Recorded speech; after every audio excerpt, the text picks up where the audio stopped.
በእናታችሁ ምርቃት በጣም ነው የምወደው እና የሚያዩት ህልም ደግሞ ልጅ የሞተችው ልጃቸውና የሞቱት ልጆቻቸው እየመጡ ቤት ውስጥ ነጭ በነጭ ለብሰው ቁጭ ብለው ምግብ ሲበሉ የሞቱት ልጆቻቸው ምግብ ይበላሉ።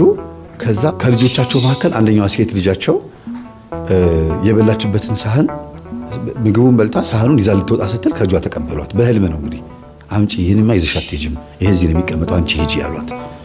በህልም የሞተ ሰው በቤታችሁ መጥቶ እቃ ይዞ ከወጣ ጥሩ አይደለም። የሆነ ሰው ይሞታል ወይም ደግሞ አደጋ ይደርሳል ማለት ነው።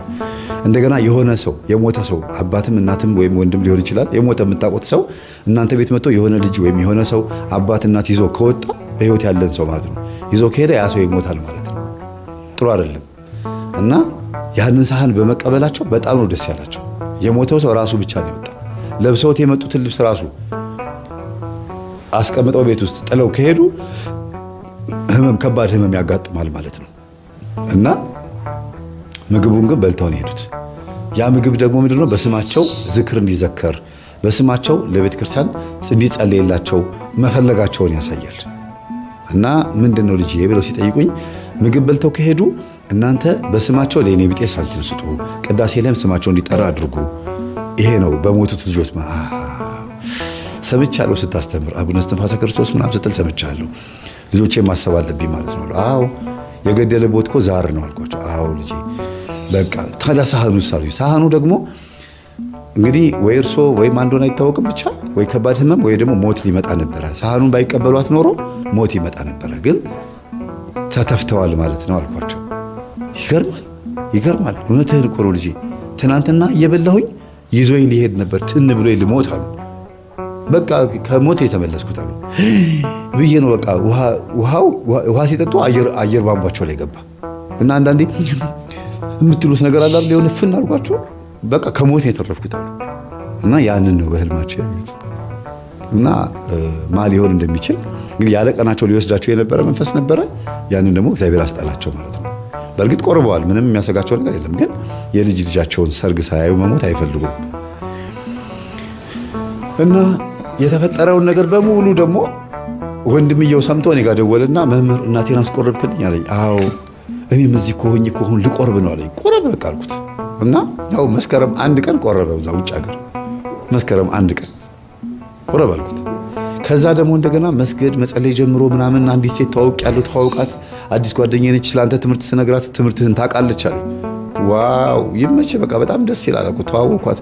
መምህርዬ እኔ ስፈልግ ያላገኘው አሁን ቅርብ ጊዜ ያወቀህ ሰውዬ በዚህ 6 ወር 5 ወር ውስጥ ያወቀህ ሰውዬ ያስተዋውቀን አለችኝ። እኔ እኮ 4 ዓመቴ ነው ሳቀህ አለችኝ።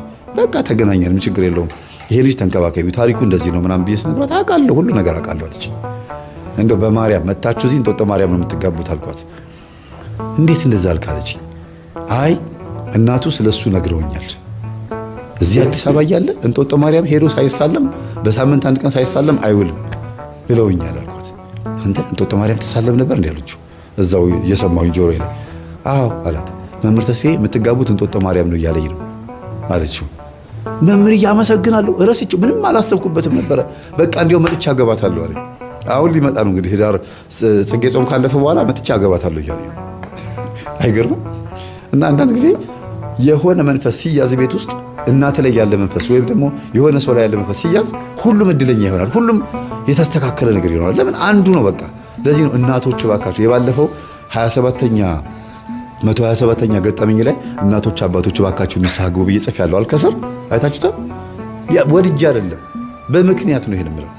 የእናትና የአባት ንስሐ መግባት፣ የእነሱ መጠመቅ፣ የእነሱ መስገድ፣ መጾም፣ መጸለይ፣ የእነሱ መቁረብ ለልጆቻቸው ሰላምና ደስታ ነው። ልጆቻቸውም ደግሞ አብረው የሚሰግዱ ከሆነ ነው ታዲያ እንጂ እነሱ ላይ የነበረው መንፈስ ደንብሮ ልጆቹ ላይ ከሄደ ደግሞ ይጎዳቸዋል። ስለዚህ እኩል ነው መሆን ያለበት። አያችሁ ይሄ ልጅ ውጭ ያለው ልጅ ልጅቷ እናትየው እኩል ስለተባበሩ ቤቱ ስኬታማ ሆነ ባንዴ። እና በጣም በቃ ደስ የሚሉ ሰዎች ሆኑና እኔ ራሴ ዝም ብዬ ቀኑን ሳስበው የተዋወቅንበትንና ነገሩ የተፈጸመበትን ቀን አሁን ደግሞ ሳስበው በአጭር ጊዜ ውስጥ የተለወጠ ቤተሰብ እንደዚህ ቤተሰብ አላየሁም። ልጅቷ ደግሞ ቶሎ ነው ግልብጥ ያለችላቸው። በአንድ ቀን ሰምታ ሌሊቱ ሙሉ ስታዳምጥ አድራ ጠዋት ጸበል ሄዳ በቃ ባንዴ ጸሎት ክፍል ሰራች። መኝታ ክፍሏን አልጋውን አውጥታ ጸሎት ክፍል ሰራች። ለመጀመሪያ ጊዜ ቤታቸው ውስጥ መጸለይ የጀመረችው መኝታ ክፍሏ ውስጥ ነው ልጅቷ። እና በጣም እየተጋች በጣም እየሰገደች ነሐሴ 16 የእመቤታችን ፍልሰታ ፍስግ ጊዜ ላይ ማለት ነው የዛር መንፈስ ተያዘላት ማለት የዝሙት መንፈስ ይቅርታል። የዝሙት መንፈስ ጮኸ፣ አቃጠለችና ማበጎር ብሎ ጮኸ ቤት ውስጥ። ከዛ እንዲህ ብሎ ይነሱ እሳቸው እንደምንም ብለው ወልቻራቸው ላይ ሄደው እንደምንም ብለው ሄደው ወደ እሷ መኝታ ክፍል ደግሞ መግባት አይችሉም። እንትን ኮሪደሩ ላይ በሩ ላይ እንትን ጣውላ ነገር አለ። ከዛ በሩን ከፍተው በስላሴ ስም ይሻሉ አተ ልጄ ልቀቅ። እሷ አልጋ ላይ ሆና የምትንፈራፈረው ምክንያቱም እዛው መኝታ ክፍሏ እዛው አልጋዋ ነው። ከዛ ልጄ ልቀቅ። ምን አባክ ማነህ አንተ? በቃ ተያዝኩኝ፣ ቅዱስ ሩፋኤል ያዘኝ፣ ቅዱስ ሩፋኤል ያዘኝ፣ የዝሙት መንፈስ ነኝ፣ ቅዱስ ሩፋኤል ያዘኝ ብሎ ወረደ። በቃ የቤቱ ባለውለታ ይሄን ቤት ሲጠብቅ የነበረው እሱ ነው ብሎ ጮኸ። ታዲያ የቤቴ ባለውለታ ከሆነ ልጆቼ ለምን ወሰደብኝ ብለው እሳቸው እሷ ትጮኻለች፣ እሳቸው እዚህ ያለቅሳሉ። ልጆቼ ለምን ወሰደብኝ ይላሉ እንዴ። ከዛ ወደ ልቧ ስትመለስ እያለቀሱ ነው። ማይ ምን ሆነሻል? አይ ቅዱስ ሩፋኤል አንቺ ጋር ያለውን ሲያንደፋደፋ አይቼ ደስ ብሎኝ ነው። እንደገናም ደግሞ የቤቱ ባለውለታ ነው ሲል የቤቱ ባለውለታ ከሆነማ ልጆቼ ለምን ሞቶብኝ ብዬ ነው። እማይ እንዴ ልጆቼ ሞቱት ምንም እንኳን በመንፈስ ቢሆንም ልጆችን ግን ገነት አስገብቷቸው ሊሆን ይችላል፣ አይታወቅም። ጸልይ ብላ ልጅቷ ወደ ራሷ ተመልሳ እናትየዋን አባብላ እንደገና መልሳ በዊልቸር እየገፋች ወደ ነበሩበት አስቀምጣቸው እናቷ ገዛው ከአያቷ ጋር ጠቅልል ብላ አንድ ሶፋ ላይ ተኝተው አደሩ። በቃ ለመጀመሪያ ጊዜ አብረው አደሩ እናትና አያት ማነው አያትና የልጅ ልጅ ለመጀመሪያ ጊዜ። እና ከእንቅልፏ ስትነሳ እናቴ ማን እንደሆነች ባላስታውሳትም ግን እኔን ከምትመስል ሴት ጋር ሳወራ ነበር አለች። እናትሽ እና ያየሽው ምን አለች? እኔ እንጃ ማውራውን አላስታውስም፣ ብቻ ሳወራት ነው ያደርኩት። ታወራኛለች፣ ተናዳ ተበሳጭታ ነው የምታወራኝ። እናወራለን፣ ጎሬው ግን ምንም ትዝ አይለኝም። በይ ጸልይላት፣ ለኔ ለምንድን ነው የማትጸልይልኝ ያለችሽ ነው። ጸልይላት በቃ አንድ እናትሽን ነፃ የምታወጪው የሞተችውን በምን እንደሆነ የሚታወቀው ስትጸልይላት ነው ብለው ነገሯት። ከዛ 7 ቀን ሱባኤ ገባች። መቼ? አሁን ጾም ቀጥማ ነው መስከረም ከመጣ በኋላ ከመስከረም በኋላ 7 ቀን ቤቷ ውስጥ ሳትወጣ ሱባኤ ገባች። ፍቅረኛዋ መጥቶ እስኪያጣት ድረስ አይ ሱባኤ ገብታ ነው ተው ዝም በላት የእናቷን ነገር ሱባኤ ገብታ ነው ሲባል፣ ከዛ 6ኛው ቀን ላይ ህልም አየች። ጻፈችው። ህልሙን ቴክስት አደረገችልኝ። ሱባኤ ላይ ሆነች ስልክ አትያዢ መምህር፣ ሱባኤ ላይ ነኝ 6ኛ ቀን ነው ስትለኝ ጊዜ ስልክ እንዳትይዢ ስልኩን አስቀምጪ። ሱባኤ ላይ ሆነ ስልክ አይያዝም፣ ጸሎት መጽሐፍና ስግደት ከዛ መተኛት ማንበብ መተኛት እንጂ ስልክ እንዳትይዢ አልኳት።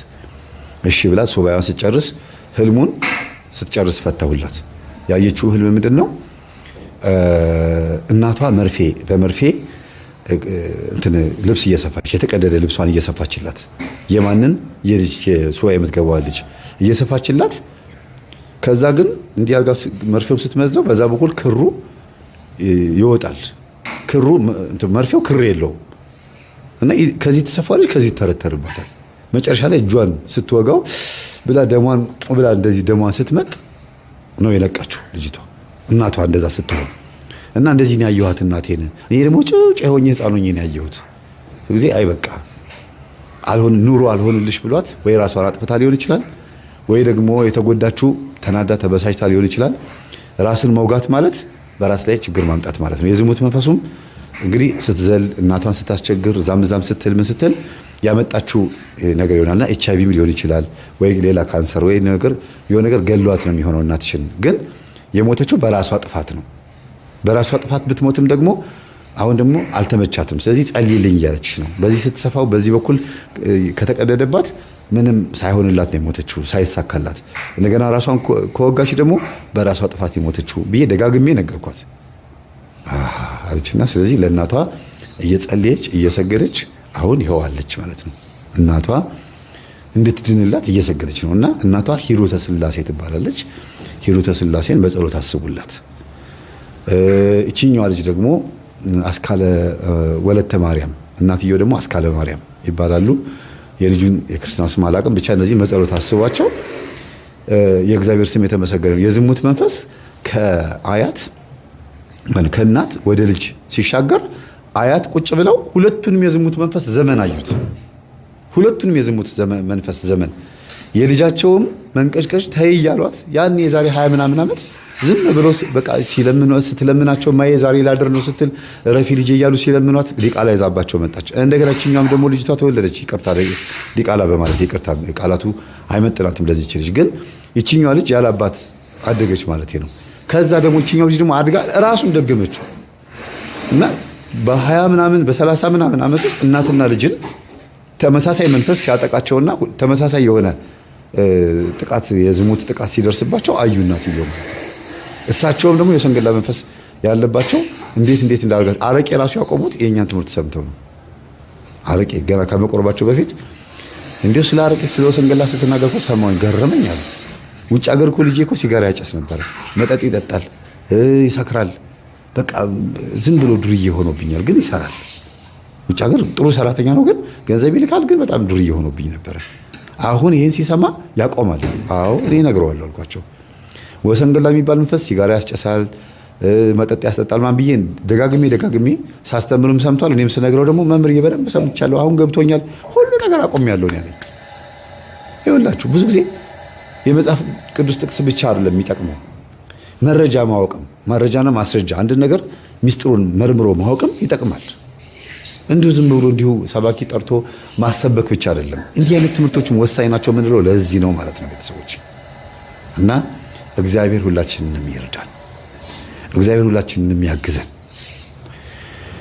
ሳልመክርም አላልፈው አንድ ነገር ብቻ እባካችሁ የልጅ ልጆችና ልጆች እናቶቻችሁ የሚሉትን ነገር ስሙ።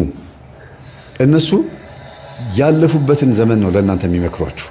ብትችሉ ድንግልናችሁ ይጠበቅ፣ ካልሆነ ግን ጤንነታችሁ ይጠበቅ። ካለፈ ማለት ነው የድንግልና ጉዳይ።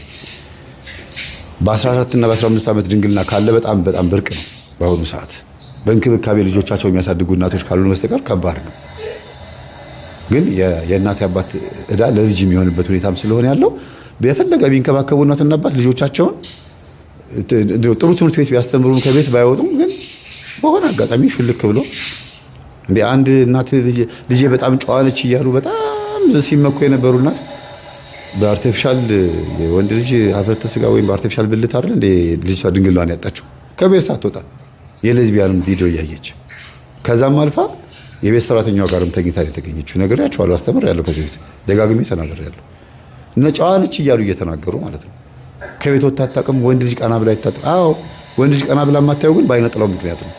አይነ ጥላው ደግሞ እጇ ላይ ሆኖ ህጓን ወሰደባት ማለት በግል ወሲብም በአርቲፊሻል ምናምን እና ይሄን ስንናገር ዝም ብለን አይደለም የምናወራው። መንፈስ እየዘመነ ነው፣ በጣም እየሰለጠነ ነው። ከአመድና ከቆሻሻ ከአተላ ተነስቶ እየዘመነ ነው፣ ከርባት እያሰረ ነው። ድሮኛ እንደምናስበው ጓሮ ላይ ጠራራ ፀሐይ ላይ ወንዝ ላይ ልክፍት ነው ምናምን እንደዚህ አይደለም። ሰይጣን በጣም ሲዩት ሆኗል፣ በቃ ስማርት ሆኗል፣ የሚገርም ሆኗል። በቃ ከሰዎች ጋር አብሮ ሰልጥኖ ተምሯል። እንዴት አድርጎ ሰው እንደሚሞት እየቀመመ ባዮሎጂካል ዋር ጀምሯል። ብሬን ወሽ ማድረግ የሚችልበትን ሲስተም አውቆታል። እንዴት ማይንድ ኮንትሮል እንደሚያደርግ፣ ሰዎች እንዴት እንደሚቆጣጠራቸው፣ አይምሮ እንዴት እንደሚያጠብ፣ ሰዎች እንዴት አድርጎ ሙልጭ አድርጎ ከዘር ማንዘራቸው አጽድቶ በፈቃዳቸው እንዲሞቱ። ድንገት እኮ ከሞቱ እኮ ድንገት እግዚአብሔርም ሊያድናቸው ይችላል። ድንገት ከሞቱ ገነት ላይ መግባት እድልም ሊኖራቸው ይችላል። ግን በፈቃዳቸው ከሞቱ ማለት በሱስ እግዚአብሔርን በመሳደብ ሃይማኖት በመካድ ወይም ደግሞ በነፃ ፈቃዳቸው ተጠቅመው እግዚአብሔርን ከርተው ሲሞቱ ሰይጣን ደስታውን አይችለውም። ያንን ነው የሚፈልገው እንጂ ሰውን ሁሉ መጨረስ አቅቶት አይደለም። በግጥ የሚጠብቅ እግዚአብሔር አለ። ግን ሰው ሁሉ አሁን እንደምታዩት አጋንንት እንደሰፈረበት ዓለምን እንደምታዩት ብዙ እልቂት ሊኖር ይገባል። አሁን አታዩም? እንኳን መስከረም 21 የእመቤታችን ቀን ሸንኮራ ምንጃር ሸንኮራ የሚባል ማርያም ቤተክርስቲያን ለንግስ ሄደው 30 ምናምን ሰው 35 ነው 30 ምናምን ሰው ለግንባታ ተብሎ የተገነባ እንጨት ወድቆባቸው ሞቱ ተባለ። ለንግስ ነው ሄዱት። በእርግጥ ማርያምን ብለው ነው ሄዱት። እሺ ከዛ ውስጥ ንስሐ የገባ ስንት ሰው ነው? ቅዱስ ቁርባን የተቀበለ ስንት ሰው ነው? እንደው ለንግስ ስለሄዱ ብቻ ይተርፋሉ? እውነት ገነት የመግባት እድላቸው ሰፊ ነው። የሚያውቀው እግዚአብሔር ነው። ግን ድልዋኔክሙ ንበሩ፣ ተዘጋጅታችሁ ጠብቁ። ሁልጊዜ ንስሐ ገብቶ ተዘጋጅቶ መጠበቅን የመሰለ ነገር የለም። እና ማንም ሰው ቢሆን ያሳለፈውን ጊዜ አይቶ መጸጸት እንጂ ያለበት መኩራት የለበትም። የሚያኮራ ነገር የለንም። ምንድነው የሚያኮራ? እስቲ እናት ምናልባት ልጇን አስተማርኩ፣ አሳደግኩ፣ ዩኒቨርሲቲ አስተማርኩ፣ አስመረኩ ብላ ልትኮራ ትችላለች። ራሷን ግን ወደ ኋላ መለስ ብላ ስታየው ልጇን እንዴት እንዳሳደገች ስታስበው ስንት ዋጋ ከከፈለችበት ዋጋ ውስጥ እንከን አይጠፋም። ለልጇ በላ የሆነ ቦታ አልሄደችም።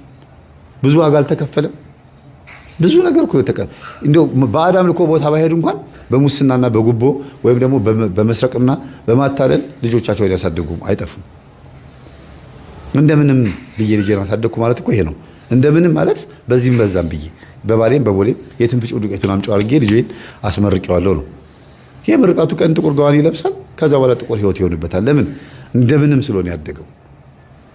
ግን ሃይማኖቱን እንዲያውቅ ዩኒቨርሲቲም ሆኖ መንፈሳዊ እንዲሆን ሃይስኩልም ሆኖ